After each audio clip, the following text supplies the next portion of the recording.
Thy name is my healing, O my God, and remembrance of thee is my remedy.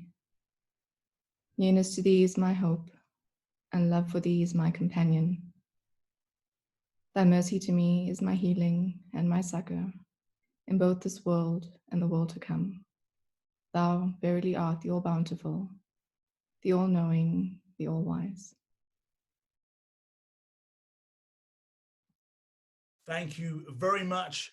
A wonderful, wonderful, warm welcome to each and every one of you. Ladies and gentlemen, it is the Dawnbreakers again, the greatest story that's ever been told and will carry on being told for generations and generations to come.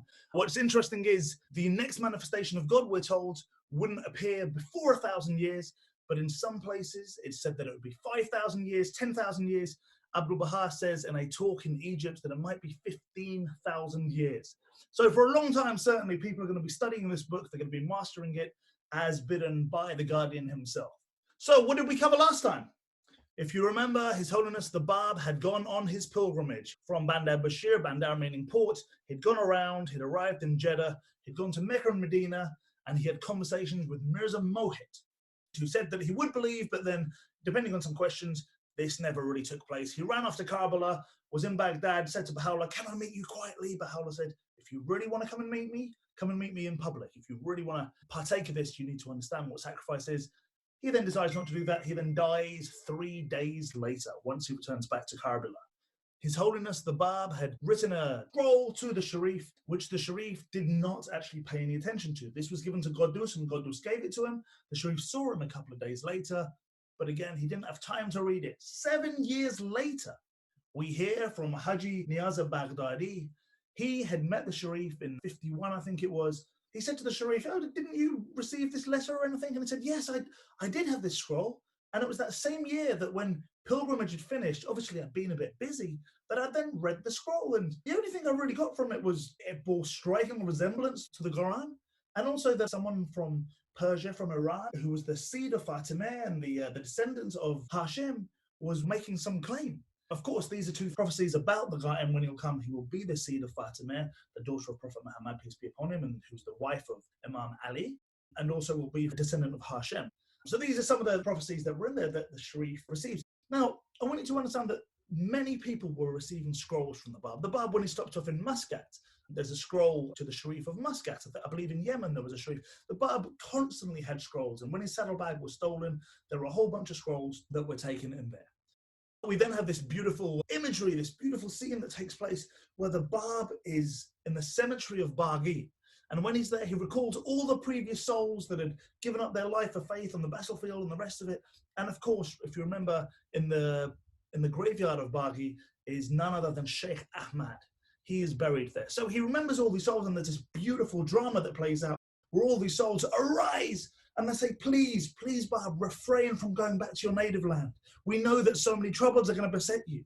And the Bab is like, absolutely. He says, "Look, please pray to speed up this martyrdom. Pray as much as you can to speed up the martyrdom. I have come to bear witness to the glory of martyrdom. This is what I've come to do." So the Bab is having this vision, this interaction between them, where the Bab says, "Look, I'm going to water the tree that's going to shadow all mankind," essentially. So very powerful imagery that takes place. We then end up coming back to Bandar Bashir, and the Bab and Godus return back from their pilgrimage. The Bab asks Godus to go on and teach two people about the faith. One is Haji Mirza Sayyid Ali, the maternal uncle of the Bab, who does become a Babi. The other is Mullah Sadegh. Mullah Sadegh is a slightly older gentleman who hears about the faith, he embraces it, he then goes into his mosque, he stands in his mosque and he starts to do the azan, the call to prayer. Once he finishes the traditional azan, he adds the words, "The Ali Qabla Muhammad verily is the servant of the Baha'u'llah." What does this mean? This means that he's basically saying Ali Qabla Muhammad, Ali before Muhammad, who is the Bab, is going to be a follower of the remnant of God. It's basically the fact that he's adding to this azan, which is not something you can do, sends people crazy. They want to go insane. They start shouting, they start screaming. Eventually, he is taken to Hussein Khan, the governor of Shiraz, as is Godus. Godus was younger than Mullah Sadegh, which means he didn't get as much of a beating. Remember, the bigger your beard, the more spiritual you are. That's how it works, right? The bigger your beard, the more spiritual. He had the biggest beard, he was the older guy, so both their beards were burned. They had halters, rings put through their nose, and they're dragged through the streets. They're given 1,000 lashes to Mullah Sadegh, which essentially was the death penalty. After receiving 7 of these, Mullah Sadegh covers his mouth. Why does he cover his mouth? Because he's about to burst out laughing, because as much as they're beating him, he feels no pain. God has taken the pain away from him. Not happy with this, Hussein Khan wants to know who's at the bottom of this. He wants to get Sayyid Ali Muhammad. So he sends out his military to go to Bushehr to find him. As they're going along the way, they meet this youth wearing a green turban. He's a descendant of Prophet Muhammad, peace be upon him. He's a Sayyid. They see this and they're going past, and the Bab says, "Excuse me, where are you going?" And they say, "Oh, we're going on some official business. We can't share it with you, I'm afraid, some official business." And the Bab says, "Where are you going?" And I say, "Well, we're going to carry something." And the Bab says, "You're looking for Sayyid Ali Muhammad. You're looking for the Bab, aren't you?" And they say, "Well, how do you know this?" And he says, "Because I am the Bab. I've come out to meet you, to not cause you any more trouble." They are blown away from this. They tell the Bab, "Please run away, go, go." The Bab doesn't. The Bab says, "Let's go." The Bab marches at the front of them like a king.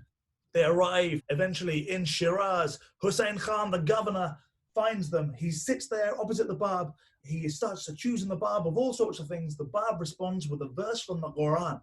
And this beautiful verse that he responds with, the governor, Hussein Khan, thinks that he's swearing at him and orders that the Bab be struck. The Bab is struck in the face. His turban falls to the ground. And the Imam Jomeh, someone by the name of Sheikh Abu Turab, then orders for the turban to be placed back on the head of the Bab. Then a conversation ensues where they accuse him of being an intermediary or a representative of the Ghaem, of the 12th Imam. The Bab denounces this and says, "No, this is not what I am." He's then asked to go to the Masjid al-Vakil to stand up and say this publicly. At first, he's at his maternal uncle's house, Haji Mirza Sayyid Ali's house, basically on bail, under house arrest, and people keep pushing the Imam Jama and saying, "Look, we want to see him in the mosque, we want to see him in the mosque." So eventually, Sheikh Abu Turab contacts the Bab and says, "Please come to the mosque." He goes to the Masjid al-Vakil. He stands up, goes up the pulpit. He's told to come a little higher. He says, "Dear friends, welcome." He starts doing his intro when Sayyid Shishpari just starts swearing at him and says, "Oh, what are you doing? Blah, blah, blah." And they say, "No, give him a chance." He then stands and says, "I am not the representative of the Ghaem. I am not an intermediary between the Ghaem either." And this allays their faith. They're like, "Whoa, okay." Some people are still very angry. Of course, as we discussed, the Bab wasn't the intermediary, he wasn't the representative, he was the Ghaem himself. Something that had they have known, he would have been put to instant death. Qaddus and Mullah Sadegh were told to leave Shiraz, and if they were to ever come back again, they would be murdered. So that pretty much brings us to the end of where we were. Just want to know which chapter we're on so I can find it in my book, please. The chapter you will see up here is chapter 8. The Bab stay in Shiraz after the pilgrimage. Thank you. A certain Muhammad Karim, who was among the congregation that Friday, was likewise attracted by the Bab's remarkable behavior on that occasion. What he saw and heard on that day brought about his immediate conversion. Persecution drove him out of Persia to Iraq, where, in the presence of Baha'u'llah, he continually deepened his understanding and faith. Later on, he was bidden by him to return to Shiraz and to endeavor to the best of his ability to propagate the cause. There he remained and labored to the end of his life. Still another was Mirza Aghaye Rikab Saz. He became so enamored of the Bab on that day that no persecution, however severe and prolonged, was able either to shake his convictions or to obscure the radiance of his love. He too attained the presence of Baha'u'llah in Iraq. In answer to the questions which he asked regarding the interpretation of the disconnected letters of the Quran and the meaning of the verse of Nur, he was favored with an expressly written tablet revealed by the pen of Baha'u'llah. In his path, he eventually suffered martyrdom. Among them also was Mirza Rahim Khabaz, who distinguished himself by his fearlessness and fiery ardor. He relaxed not in his efforts until the hour of his death. Haji Abdul Hassan Bazaz, who, as a fellow traveler of the Bab during his pilgrimage to Hijaz, had but dimly recognized the overpowering majesty of his mission, was, on that memorable Friday, profoundly shaken and completely transformed. He bore the Bab such love that tears of an overpowering devotion continually flowed from his eyes. All who knew him admired the uprightness of his conduct and praised his benevolence and candor. He, as well as his two sons, had proved by his deeds and tenacity of his faith and had won the esteem of his fellow believers.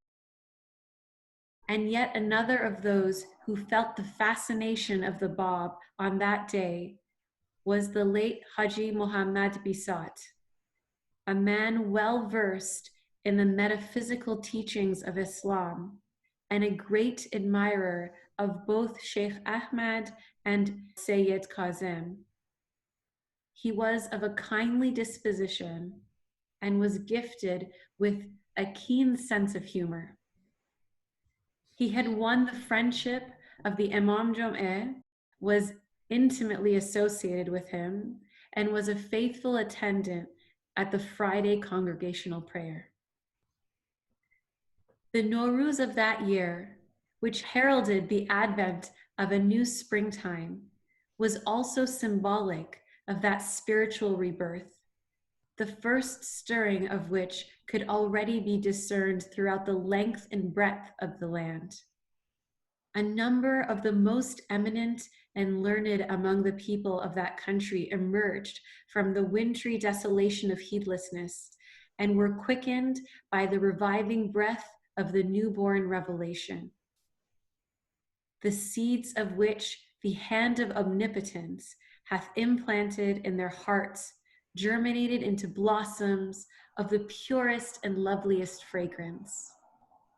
As the breeze of his loving kindness and tender mercy wafted over these blossoms, the penetrating power of their perfume spread far and wide over the face of all that land. It diffused itself even beyond the confines of Persia. It reached Karbala and reanimated the souls of those who were waiting in expectation for the return of the Bab to their city.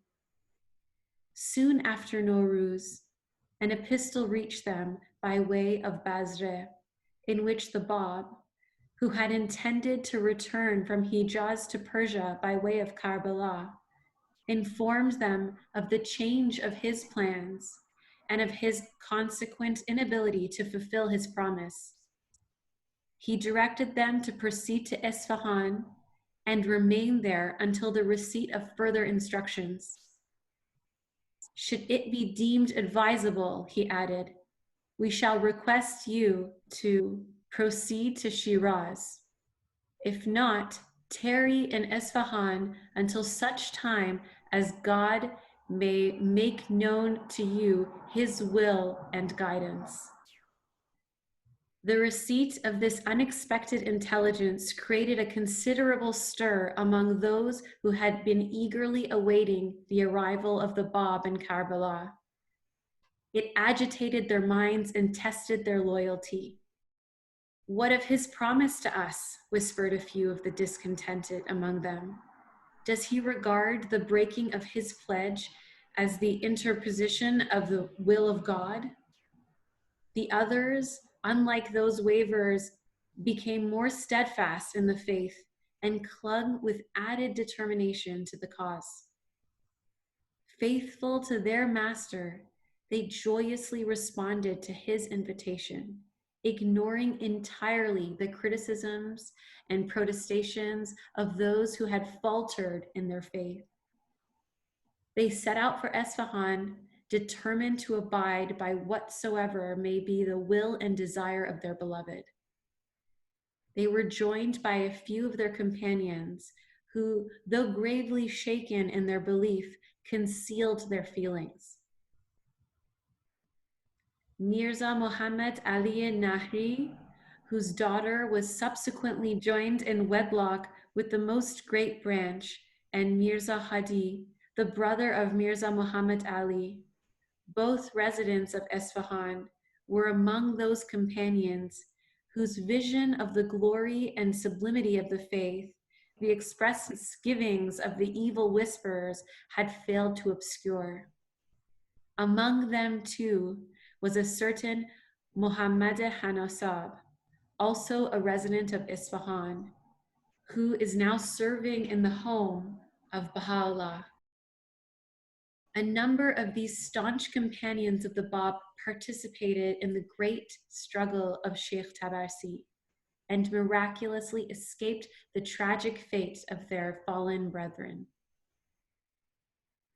On their way to Esfahan, they met in the city of Kangavar Mullah Hussein with his brother and nephew, who were his companions on his previous visit to Shiraz, and who were proceeding to Karbala. They were greatly delighted by this unexpected encounter and requested Mullah Hussein to prolong his stay in Kangavar, with which request he readily complied.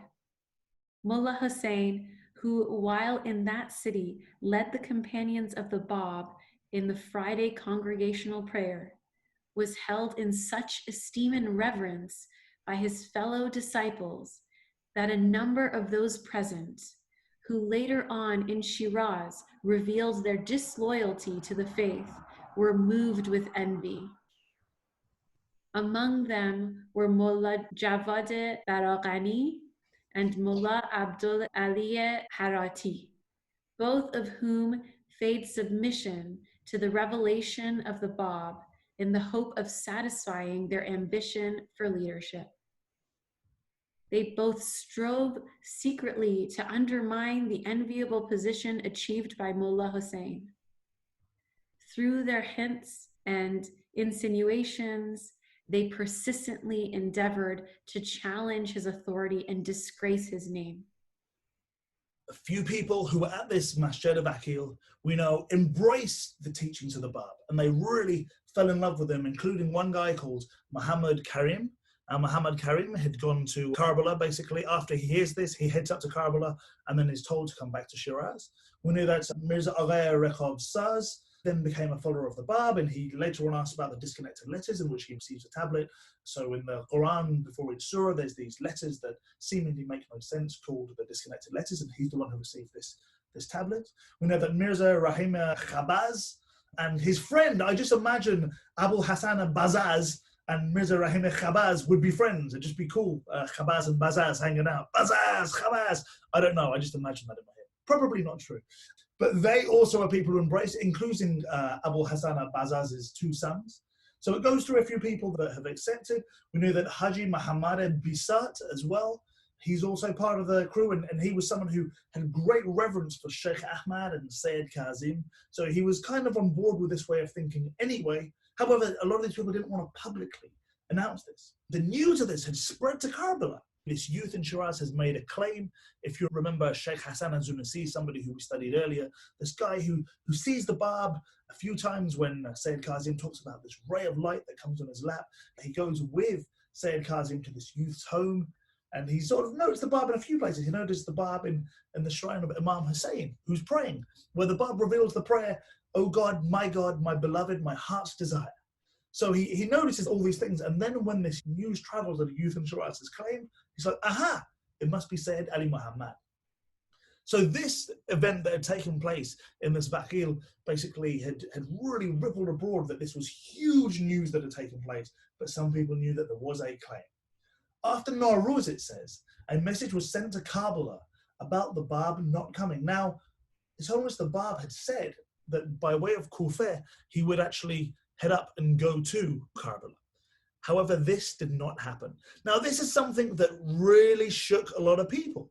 A lot of people were saying, look, if he is the promised one, if he is the Qa'im, he would fulfill his pledge. And because he's not doing this, I'm not following anymore. This is it. And this is something that we talked a little bit about, the concept of Bada, where God, if he wants, can just change his mind and not fulfill various things. Another argument is that actually it was potentially too dangerous for the Bab to go there. So there's different theories that are put forward. But we know in this letter, the Bab had said to people, look, don't wait there. Head to Isfahan. The Bab, who obviously knew he was going to be going up to Isfahan, he said, if we deem it safe to do so, we will call you down from Isfahan to Shiraz. As for now, don't even think about doing anything. That's my order to you. A bunch of people who were coming along, including the father-in-law of Abdul Baha, someone by the name of Mirza Muhammad Ali al-Nahri, and his brother Mirza Haidi as well. So whilst they were there on their way, they were going to Kangavar, they ended up bumping into Mullah Hussein, who was there with his brother and his nephew, heading on to Kangavar, and they begged him, please just stay and will you pray with us? So Mullah Hussein leads this congregational prayer, people absolutely blown away by the power of Mullah Hussein, except two people, one of them being Mullah Javed Baraghani, which sounds like Bahrami, but is not related to Sina Bahrami, I'm told. The other one was Mullah Abdul Aliya Hanasab. And actually, Mullah Abdul Aliya Hanasab, I think, is the one who ends up being good, and he ends up being with Baha'u'llah. But Mullah Javed Baraghani certainly is one who feigned submission to the Bab, and they say, yes, we're part of this whole journey, that's all good, but actually they wanted to get power, because they saw that Mullah Hussein had now effectively become the leader of the Shaykhis, and they were interested in this power, ignoring the beauty that lay before them. Dave, a question. Yeah, when the Bab did his pilgrimage to Hijaz, I was under the impression that the ones who accompanied him were Qudus and his Ethiopian servant, but it appears that there was another person or persons who was with him on that trip? Very good question. He didn't go with him. He happened to be on that boat on his way to Hijaz anyway. And later on as a Babi, and then he describes what had happened. He says, yes, I had seen these two. So yes. So the chosen companions were Qudus and then the Ethiopian servants. Mullah Javed Baraghani and Mullah Abdul Ali Harati, these were the two people that tried to feign submission to try and throw a spanner in the works and try and take leadership of the Shaykhi school against Mullah Hussein. I have heard Mirza Ahmad Katib, better known in those days as Mullah Abdul Karim, who had been the traveling companion of Mullah Jawad from Qazvin, relate the following. Mullah Jawad often alluded in his conversation with me to Mullah Hussein. His repeated and disparaging remarks, couched in artful language, impelled me to cease my association with him.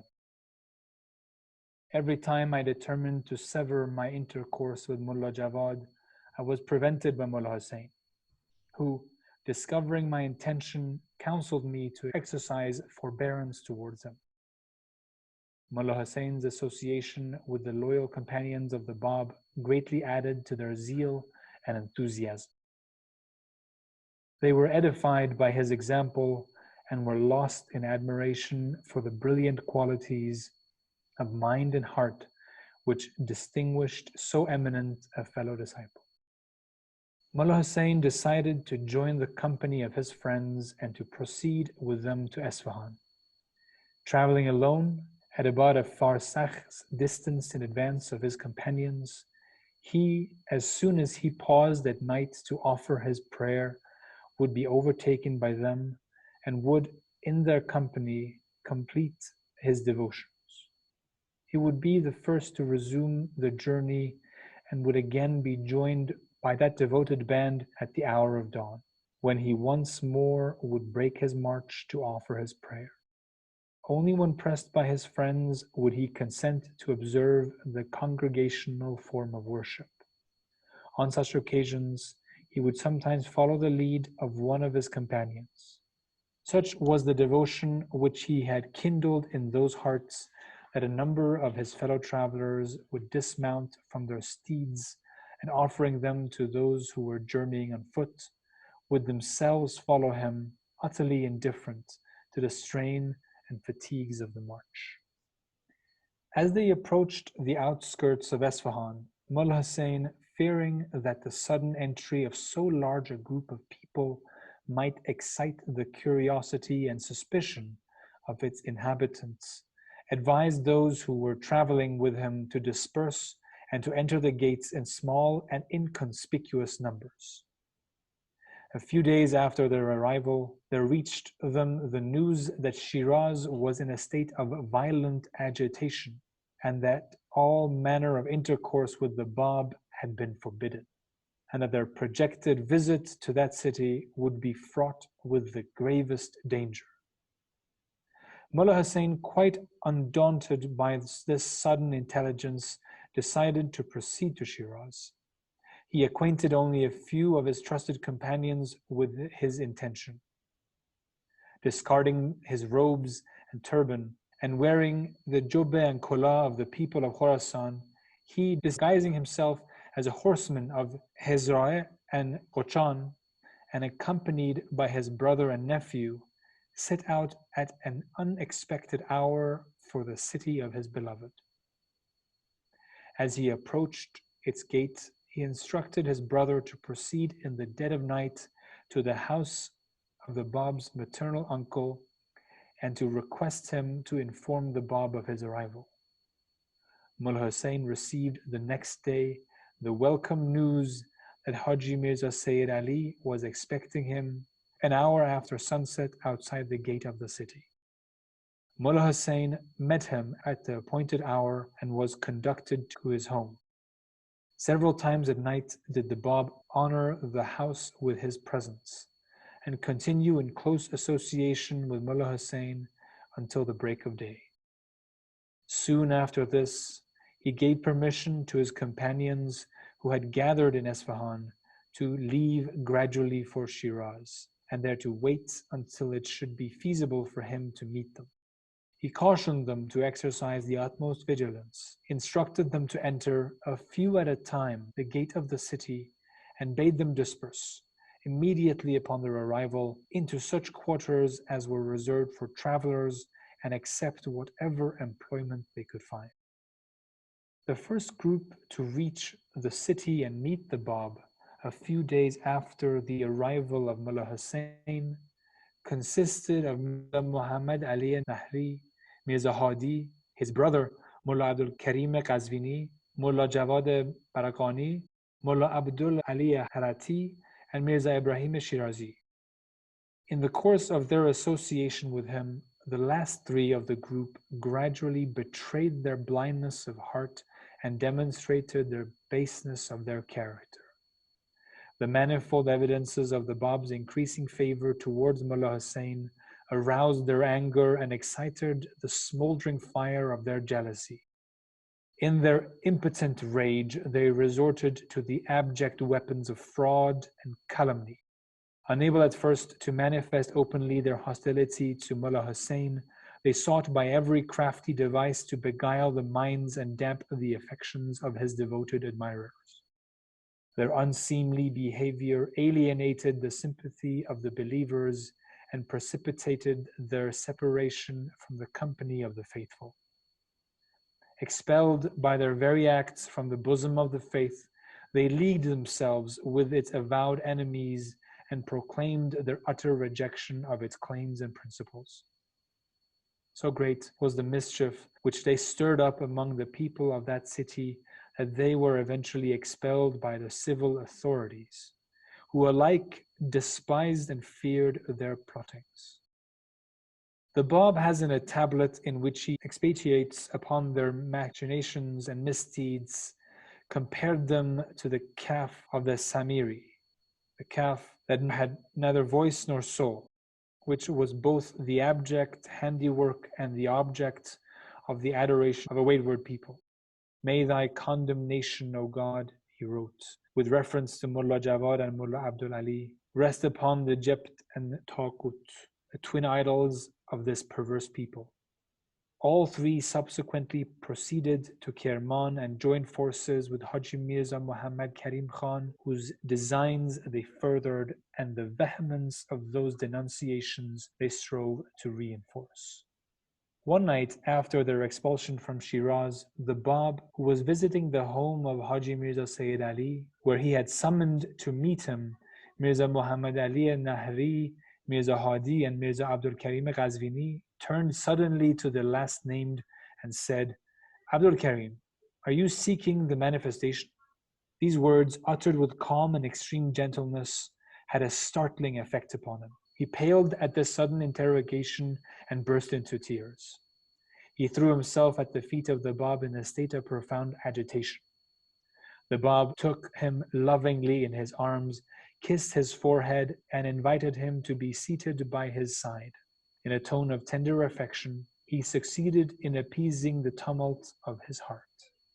As soon as they had regained their home, Mirza Muhammad Ali and his brother inquired of Mullah Abdul Karim the reason for the violent perturbation which had suddenly seized him. "Hear me," he answered. "I will relate to you the tale of a strange experience, a tale which I have shared with no one until now. When I attained the age of maturity, I felt, while I lived in Qazvin, a profound yearning to unravel the mystery of God and to apprehend the nature of His saints and prophets. Nothing short of this acquisition of learning, I realized, could enable me to achieve my goal. I succeeded in obtaining the consent of my father and uncles to the abandonment of my business and plunged immediately into study and research.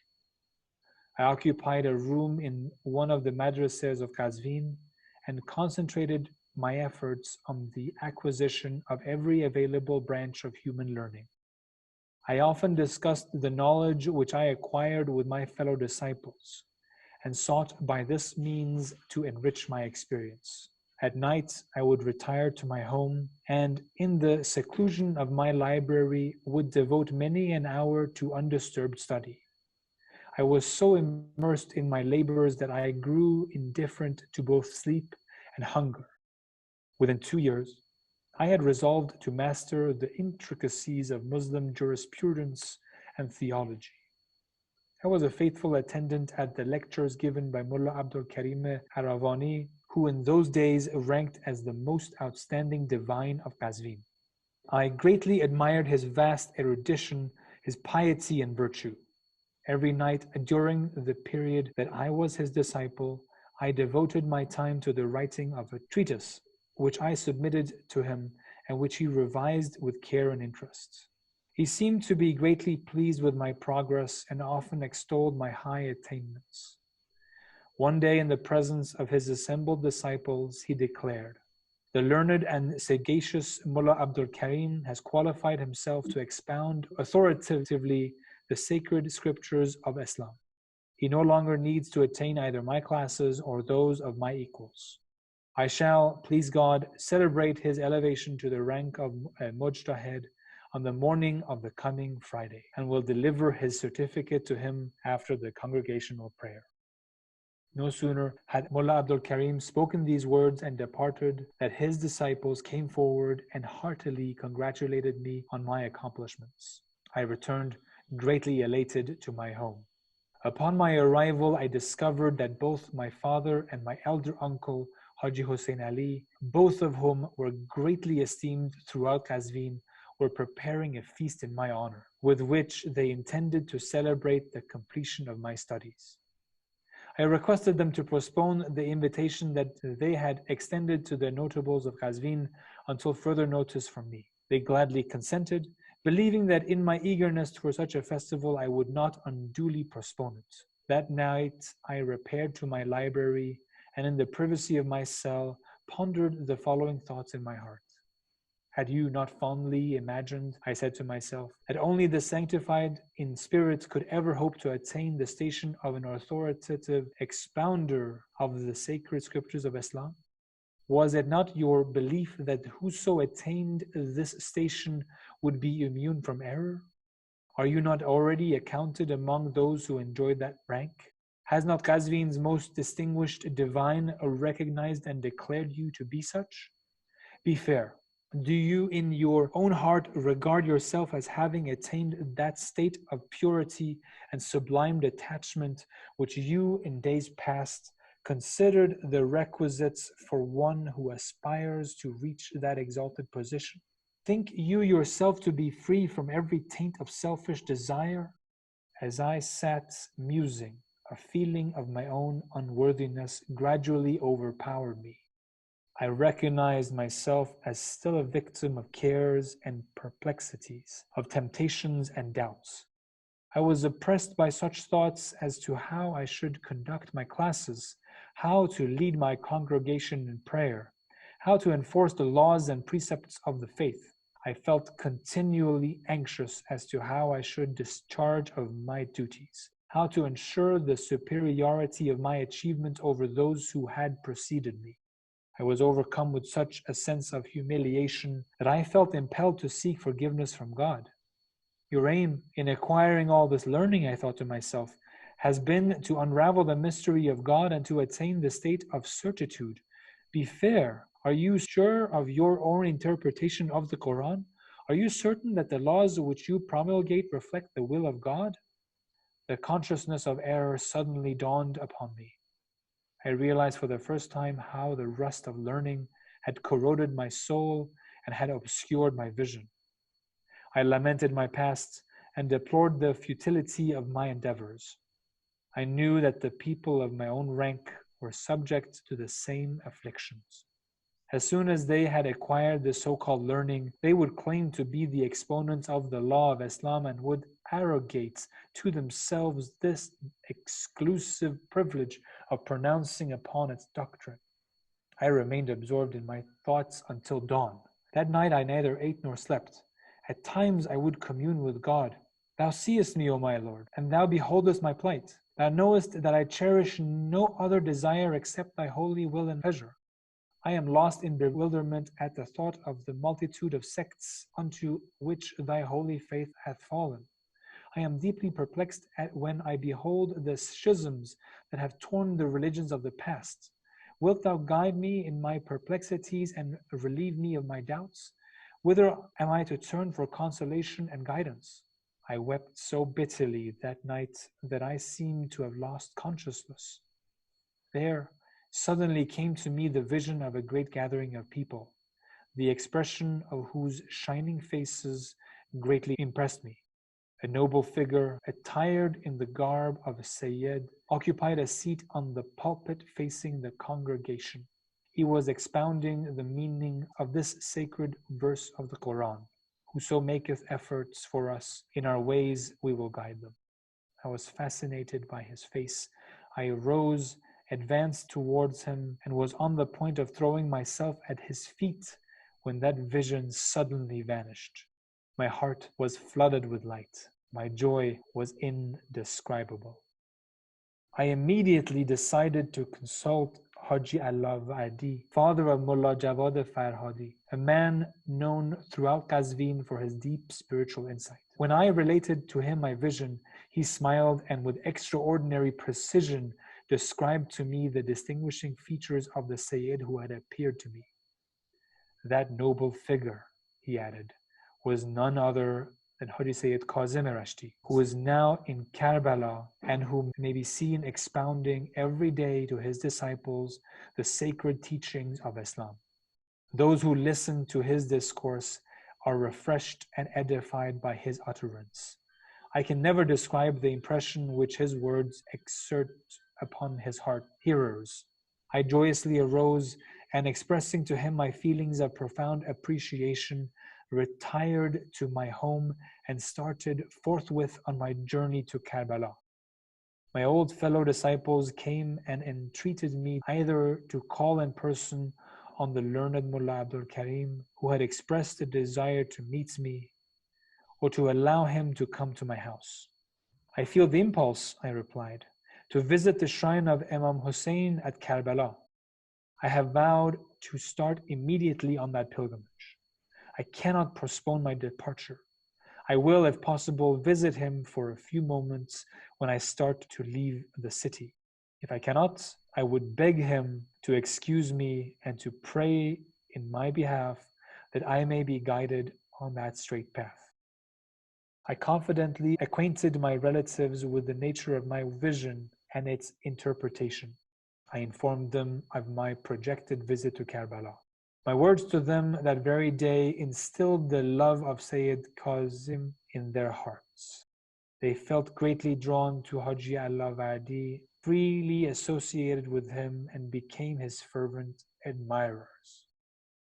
This whole thing starts with this journey that they're taking from Karbala and how they come into Isfahan. The 6 people that are traveling together: Mullah Abdul Karim, Abdul Baha's father-in-law, Mullah Muhammad Ali al-Nahri, and Mirza Haidi. These 3 are the good guys. Then you've got the bad guys who are Mullah Javed Baraghani, Mullah Abdul Aliyah Harati, and Mirza Ibrahim Shirazi. So they're these group of 6 that traveling along.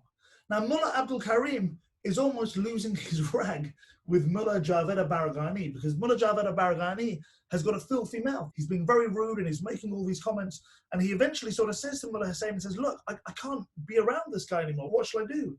And Mullah Hussein says to him at the time, he says, look, just chill. It's okay. Just calm down. Try and deal with him as best as you can. Try and show him as much love as you can. While they're in Isfahan, Mullah Hussein decides to head down to Shiraz. So he says, right, I'm going down to Shiraz, but he doesn't really tell anyone. And they go and they try and disguise themselves a little bit. And they head down to Shiraz. They go to Haji Mirza Sayyid Ali's house, the Bab's uncle's house, and they give a message that he's going to come. And then an hour after sunset, he's allowed to then come, and then they meet the Bab. So we know Mullah Hussein and the Bab are now reunited their meeting. Bear in mind, it's incredibly dangerous if anyone comes. If people come through, they might get killed. It's a very high-profile case that people may well be getting killed. Then slowly, the message is sent out to Isfahan that people can come in dribs and drabs slowly to see the Bab, but only a few at a time. Of course, when these 6 then arrive, so as I said, the good guys, the Abdul Baha's father-in-law, Mirza Muhammad Ali al-Nahri, Mirza Hadi, and Mirza Abdul Karim, when they come down, it's fine. The other 3 that come down, the Mullah Javed Baraghani, the one with the rude mouth, Mullah Abdul Aliyah Harati, and Mirza Ibrahim Shirazi, when they come, they start causing all sorts of problems. And they again find this jealousy with Mullah Hussein, and they start causing so many problems that eventually they're kicked out of Shiraz. This is the amount of issues they're causing in Shiraz. They then go on to try and be followers of Haji Mirza Karim Khan, who's one of the antichrists of the Babi revelation. They managed to stir up the local populace around them, people who were against the Bab anyway, to start these new attacks on the Babi that are going on. So they cause untold issues. Then we start to hear the story of Abdul Karim. Abdul Karim, this pure, beautiful, beautiful soul, who basically, when he was young, he asked his father, he said, look, can I please stop working as a merchant? I really want to just go and study. That's all I want to do. And please just let me do this. And his father said, fine, you want to go down the route of being an ecclesiastic? Fantastic. So he studies and studies and studies until eventually he's able to expound on the teachings of Islam. He's got this station where he's able to now talk about Islam and do all these things. And this was always his dream, that when he gets to this station, he would be able to explain Islam perfectly, unravel truths, talk about the laws, all of these things. But he recognizes that now that he's got this qualification, he still doesn't know anything. And it's like, I don't understand how I'm meant to suddenly, now I know things, how things have changed. He asks his family, who are about to throw this big party, he says, please don't throw this big party. Like, I'll do it soon. He then spends countless time in his library reading, and he's like, I don't get it. The faith is in so many different splits. What's going on? And the truth of the Quran, I understand some things I don't understand. I really need more. So much, he starts studying so much until he becomes unconscious. This is how much he starts studying. He then has this dream, he has this vision where he's in a big hall. And in this big hall, there's someone saying, whoso maketh efforts in our ways, we shall guide them. It's a quote from the Quran. And he's blown away by this character, and he goes closer and closer. And as he gets close to this character, he falls to his feet. That's it. All of a sudden, he's woken up.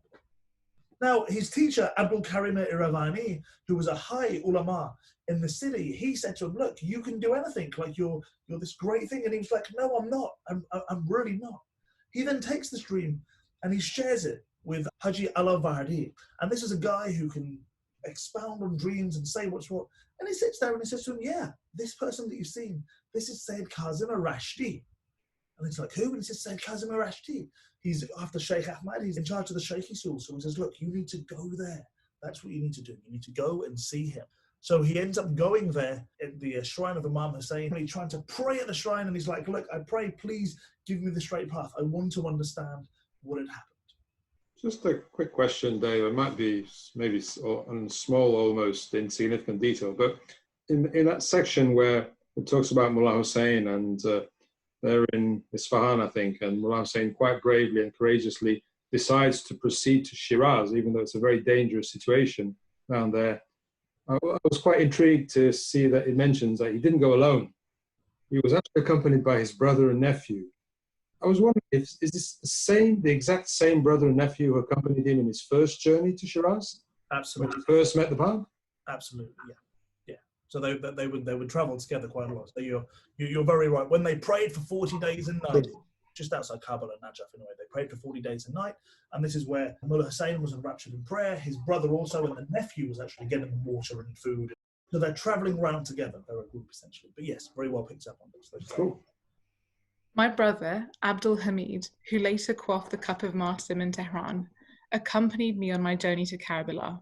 There I met Sayyid Kazim and was amazed to hear him discourse to his assembled disciples under exactly the same circumstances as he had appeared to me in my vision.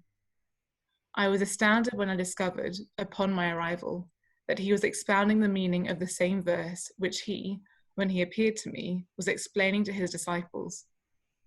I sat and listened to him. I was greatly impressed by the force of his argument and the profundity of his thoughts. He graciously received me and showed me the utmost kindness. My brother and I both felt an inner joy we had never before experienced. At the hour of dawn, we would hasten to his home and would accompany him on his visit to the shrine of Imam Hussein. I spent the entire winter in close companionship with him. During the whole of that period, I faithfully attended his classes. Every time I listened to his speech, I heard him describe a particular aspect of the manifestation of the promised Qaim. This theme constituted the sole subject of his discourses. Whichever verse or tradition he happened to be expounding, he would invariably conclude his commentary on it with a particular reference to the advent of the promised revelation. The promised one, he would openly and repeatedly declare, lives in the midst of this people. The appointed time for his appearance is fast approaching. Prepare the way for him and purify yourselves so that you may recognize his beauty. Not until I depart from this world will the day star of his countenance be revealed. It behooves you after my departure to arise and seek him. You should not rest for one moment until you find him. After the celebration of Nowruz, Sayyid Kazim bade me depart from Karbala. Rest assured, O Abdul Karim, that he told me as he bade me farewell, you are of those who, in the day of his revelation, will arise for the triumph of his cause. You will, I hope, remember me on that blessed day. I besought him to allow me to remain in Karbala, pleading that my return to Qazvin would arouse the enmity of the mullahs of that city.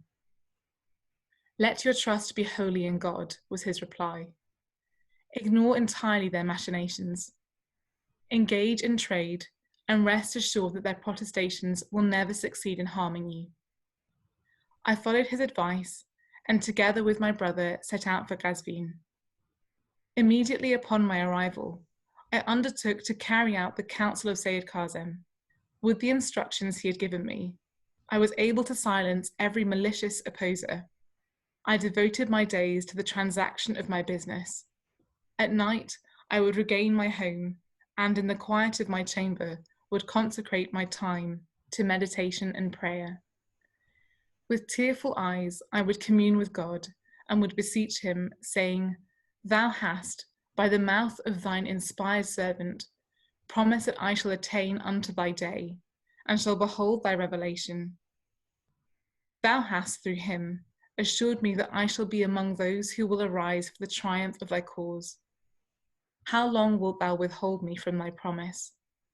When will the hand of thy loving kindness unlock to me the door of thy grace, and confer upon me thy everlasting bounty? Every night I would renew this prayer and would continue in my supplications until the break of day.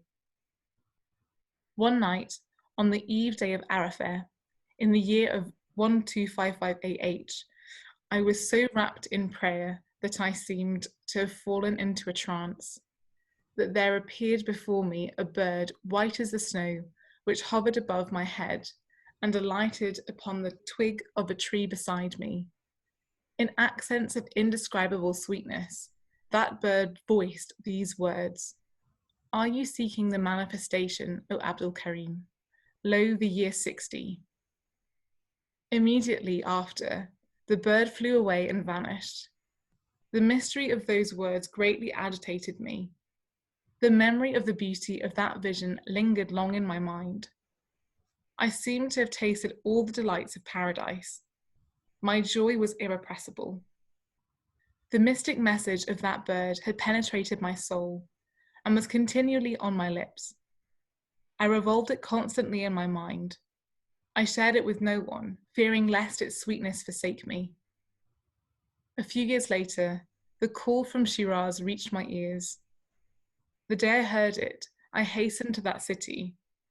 On my way, I met in Tehran Mullah Muhammad Mualim, who acquainted me with the nature of this call and informed me that those who had acknowledged it had gathered in Karbala and were awaiting the return of their leader from Hijaz. I immediately departed from that city. From Hamadan, Mullah Javad Baragani, to my great distress, accompanied me to Karbala, where I was privileged to meet you as well as the rest of the believers. I continue to treasure within my heart the strange message conveyed to me by that bird. When I subsequently attained the presence of the Bab and heard from his lips those same words spoken in the same tone and language as I had heard them, I realized their significance. I was so overwhelmed by their power and glory that I instinctively fell at his feet and magnified his name. Abdul Karim is going to travel from his hometown to Karbala. He goes to Karbala with his brother Abdul Hamid. As he gets there, he's greeted by this vision, this same vision that he has in his dream. There is Sayyid Kazim. Sayyid Kazim is there, and he's expanding on the same verse as he was previously. And he's absolutely blown away by this. He's in love with Sayyid Kazim. He explains what Alavardi had explained about his dream, and he ends up staying the entire winter, basically. He stays there, they go to the shrine of Imam Hussein and they pray, they have all these beautiful things that happen to them. He stays the winter and he just hears Sayyid Kazim constantly talking of the promised Ga'em, him whom God shall make manifest. The Ga'em who's coming is just around the corner, and that's all he talks about. Eventually, Sayyid Kazim says to him, go back to Ghazvin with your brother. And he says, no, I can't go back to Ghazvin. If I go back to Ghazvin, they'll attack me and they'll kill. I might be killed. And he says to him, no, don't worry. You'll be fine. Ghazvin is just over here, by the way, between Zanjan and Tehran. Eventually, he listens. He's then there and he's just praying fervently praying, begging to be put in touch with this Ga'em. Every day he's reading, he's praying, repeatedly saying this prayer, until one day it says that he falls into this trance. And while he's in this trance, he has this beautiful vision. A pure white bird says, are you seeking the manifestation? Lo, the year 60. These words ring in his head. He's not entirely sure what it means, but he doesn't want to share it with anyone because he's just slightly unsure. Like, will they make fun of him? Like, what will happen? He just keeps it to himself until eventually he then hears about this call from Shiraz.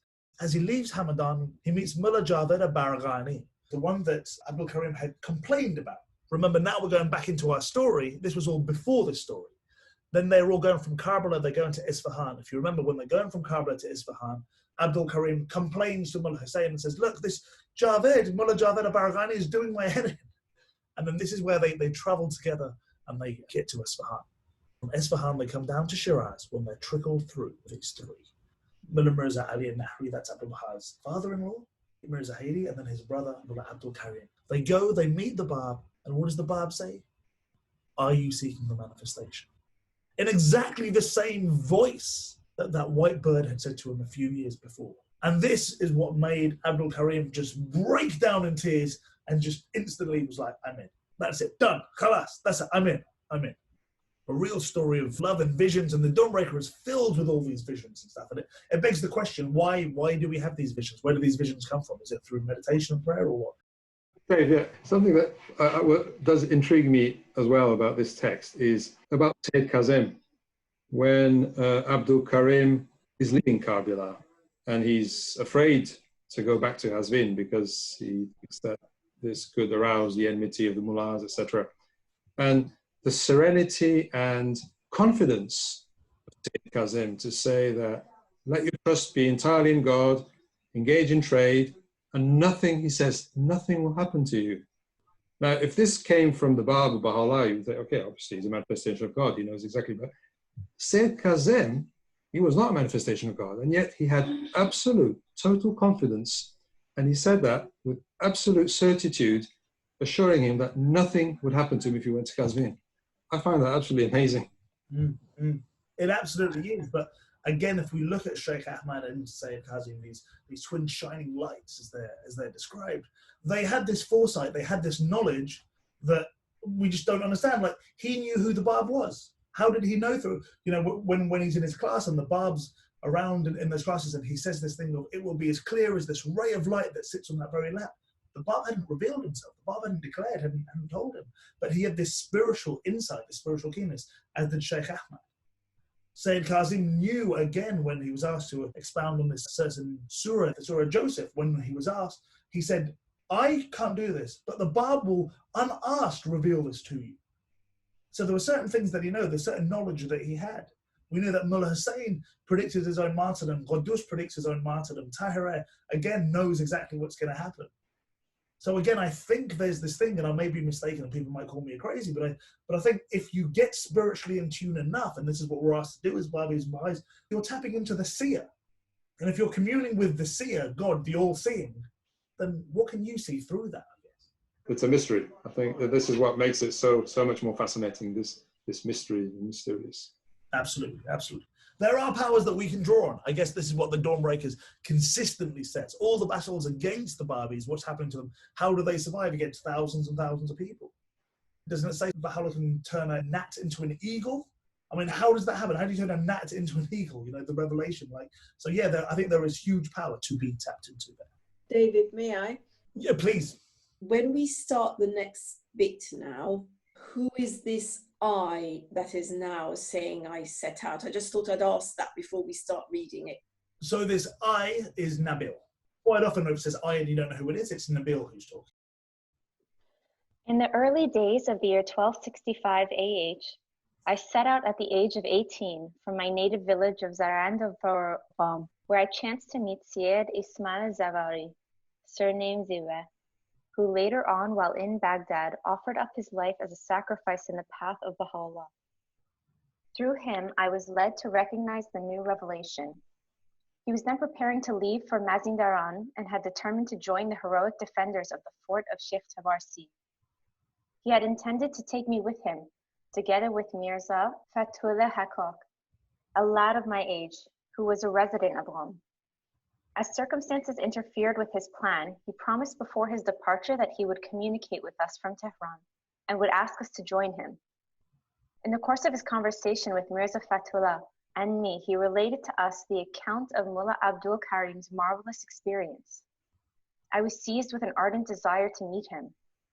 When I subsequently arrived at Tehran and met Syed Ismail in the Madrasa Darush Shafaya Masjid Shah, I was introduced by him to this same Mullah Abdul Karim, who was then living in that same madrasa. In those days, we were informed that the struggle of Sheikh Tabarsi had come to an end, and that those companions of the Bab who had gathered in Tehran and were contemplating joining their brethren had each returned to his own province, unable to achieve his goal. Mullah Abdul Karim remained in the capital, where he devoted his time to transcribing the Persian Bayan. My close association with him at that time served to deepen my love and admiration for him. I still feel, after the lapse of 38 years since our first interview in Tehran, the warmth of his friendship and the fervor of his faith. My feelings of affectionate regard for him prompted me to dwell at length upon the circumstances of his entire life, culminating in what may be regarded as the turning point of his whole career. May it in turn serve to awaken the reader to the glory of this momentous revelation. That takes us to the end of that chapter.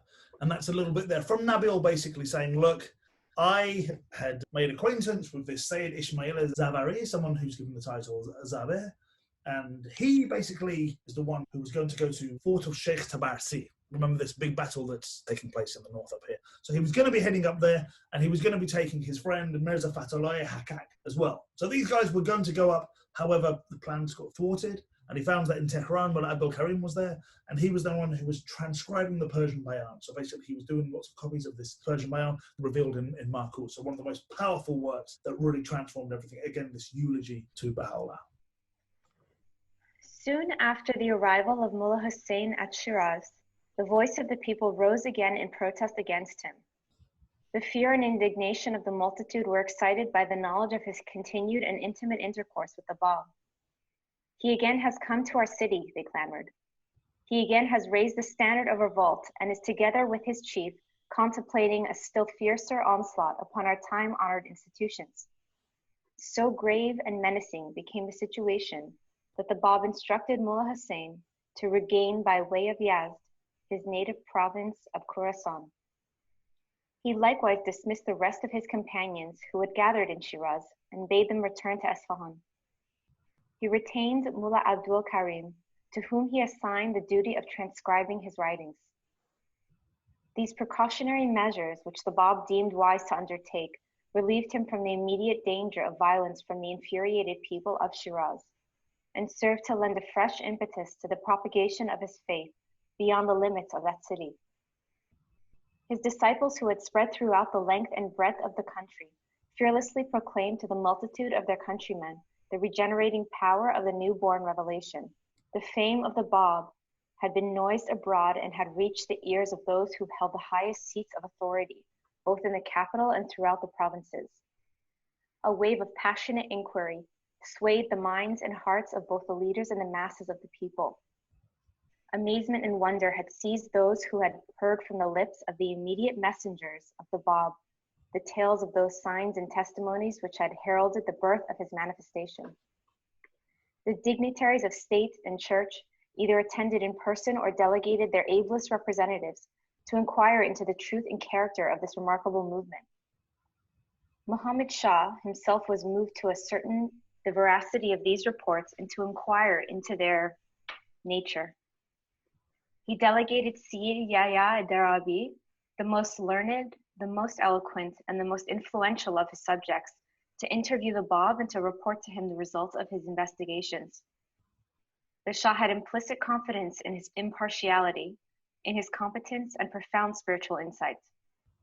He occupied a position of such preeminence among the leading figures in Persia that at whatever meeting he happened to be present, no matter how great the number of ecclesiastical leaders who attended it, he was invariably its chief speaker. None would dare to assert his views in his presence. They all reverently observed silence before him. All testified to his sagacity, his unsurpassed knowledge, and mature wisdom. In those days, Sayyid Yahya was residing in Tehran in the house of Mirza Lutf Ali, the master of ceremonies to the Shah, as the honored guest of His Imperial Majesty. The Shah confidentially signified through Mirza Lutf Ali his desire and pleasure that Sayyid Yahya should proceed to Shiraz and investigate the matter in person. Tell him from us, commanded the sovereign, that inasmuch as we repose the utmost confidence in his integrity and admire his moral and intellectual standards and regard him as the most suitable among the divines of our realm, we expect him to proceed to Shiraz, to inquire thoroughly into the episode of Sayyid Bab, and to inform us of the results of his investigations. We shall then know what measures it behooves us to take. Sayyid Yahya had been himself desirous of obtaining first-hand knowledge of the claims of the Bab, but had been unable, owing to adverse circumstances, to undertake the journey to Fars. The message of Muhammad Shah decided him to carry out his long-cherished intention. Assuring his sovereign of his readiness to comply with his wish, he immediately set out for Shiraz. On his way, he conceived the various questions which he thought he would submit to the Bab. Upon the replies, which the latter gave to these questions would, in his view, depend the truth and validity of his mission. Upon his arrival at Shiraz, he met Mullah Sheikh Ali, surnamed Azim, with whom he had been intimately associated while in Khorasan. He asked him whether he was satisfied with his interview with the Bab. You should meet him, Azim replied, and seek independently to acquaint yourself with his mission. As a friend, I would advise you to exercise the utmost consideration in your conversations with him, lest you too, in the end, should be obliged to deplore any act of discourtesy towards him. Sayyid Yahya met the Bab at the home of Haji Mirza Sayyid Ali, and exercised in his attitude towards him the courtesy which Azim had counseled him to observe. For about 2 hours, he directed the attention of the Bab to the most abstruse and bewildering themes in the metaphysical teachings of Islam, to the obscurest passages of the Quran, and to the mysterious traditions and prophecies of the Imams of the faith. The Bab at first listened to his learned references to the law and prophecies of Islam, noted all his questions, and began to give each a brief but persuasive reply. The conciseness and lucidity of his answers excited the wonder and admiration of Sayyid Yahya. He was overpowered by a sense of humiliation at his own presumptuousness and pride. His sense of superiority completely vanished. As he arose to depart, he addressed the Bab in these words: "Please God, I shall in the course of my next audience with you submit the rest of my questions, and with them shall conclude my inquiry." As soon as he retired, he joined Azim, to whom he related the account of his interview. "I have in his presence," he told him, "expatiated unduly upon my own learning. He was able in a few words to answer my questions and to resolve my perplexities. I felt so abased before him that I hurriedly begged leave to retire." Azim reminded him of his counsel and begged him not to forget this time the advice he had given him. His Holiness the Bab, whilst in Shiraz, tells Mullah Hussein, things are getting a bit crazy now. Go to Khorasan. Khorasan being this province up here, remember. He's going to say, go back to your native town of Khorasan. The rest of them he sends to Isfahan. He tries to calm things down. Abdul Karim is to remain and is to transcribe the Persian Bayat. Muhammad Shah, the king at the time, wants to know what is this movement, this agitation that's been reported actually by Hussein Khan. All across Iran, they know what's going on. It's been reported that there's something going on. Muhammad Shah asked this guy by the name of Sayyid Yahya to go and investigate. Sayyid Yahya was also known as Vahid. He was the wisest man in the land. Anytime there was any big discussions, he would be there. He would be their chief speaker. So Muhammad Shah said, I know, this is what I'll do. I'll get Vahid to go down to Shiraz and to meet the Bab. Now, Vahid at the time was living at the house of someone called Lutf Ali. So the message is sent to Lutf Ali for him to go and do this. And when Vahid finds out, he gets really excited. Vahid was an intellectual. He'd heard about their Sayyidi Bab, and he wanted to go anyway. So they say, look, we want you, you're the sharpest mind, you go down and you investigate. As he gets down to Shiraz, he meets his old friend, somebody by the name of Mullah Sheikh Ali, who's given the name Azim. And he says to him, look, I'm about to go and meet this Sayyid Bab. What do you think? What do you think about this? All Azim says to him is, just be careful. You don't say anything that you might regret, that you might offend him. That's the only thing you should do. And he says, okay, fine, but what do you think? He says, look, you can go and do this yourself. Go and have a look. Vahid goes to the house of Haji Mirza Sayyid Ali, the maternal uncle of the Bab, and meets the Bab there. He sits there and Vahid asks all these abstruse, difficult questions about the Quran, and he says, look, it says this, blah, blah, blah, blah. What do you think about this? What do you think about that? And the Bab obviously answers all his questions perfectly. Vahid is so excited, he doesn't know what to do, but he's like, all right, calm down. And this doesn't mean he's the guy, and maybe he's just like good on the old Quran. Like, let's see what happens. And he says, look, I'm going to come back to you, and we'll have another interview. That was just the first one. Maybe you got lucky. Fine, we'll come back. He then goes and speaks to Azim, and he's like, Azim, I just met with Sayyidi Bab. Like, and Azim says, I know. You just met with him. He says, I'm telling you, be careful what you say. Don't offend him. There's going to be another interview. This second interview, ladies and gentlemen, we will continue in our next session. We're going to pause it right there. So we're moving on. We're still in Shiraz. It's still after the pilgrimage. Things are starting to warm up. Can I just ask a quick question about is there like an average age for the religious learned? And for example, for this Vahid, like what's the age difference when he goes and meets this young man, the Bab? Like how much younger is the Bab than all of these other learned religious people that are around? The Bab was 25 years of age, I believe, when he declared his mission. He said Yahya Vahid is actually 8 years older than His Holiness the Bab. So Vahid is a very young guy. As we know, Hujjat is and Qudus and Mullah Hussein, these three battles that take place that involve Vahid later on, were all done by young people. So Vahid is 8 years older. I have a question too. This last paragraph, before we start chapter 9, relating the paragraph. Nabil. Okay, thanks. Would someone please like to kick us off with some prayers, if there's no other questions? O my Lord and my hope, Help thou thy loved ones to be steadfast in thy mighty covenant, to remain faithful to thy manifest cause, and to carry out the commandments thou didst set down for them in thy book of splendors, that they may become banners of guidance and lamps of the company above, well springs of thine infinite wisdom, and stars that lead aright as they shine down from the supernal sky. Verily, art thou the invincible, the almighty, the all-powerful, Abdul Baha.